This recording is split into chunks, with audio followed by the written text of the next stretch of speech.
Hello everybody and welcome. In this video I will show you how to add and manage Google Assistant for the headphones Skullcandy Rail.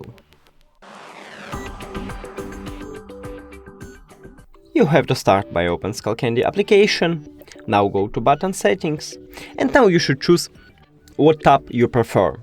I prefer single tap for the to call assistant.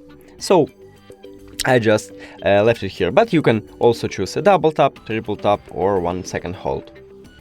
And after that decide you wanna right one or left one earbud. I prefer left one, so I leave it here. But you can also choose the right one. Then scroll down and click on Activate Assistant. Now, if I press one time on my left earbud, I will call Google Assistant. Hi Google, how are you? As you can see, it's working.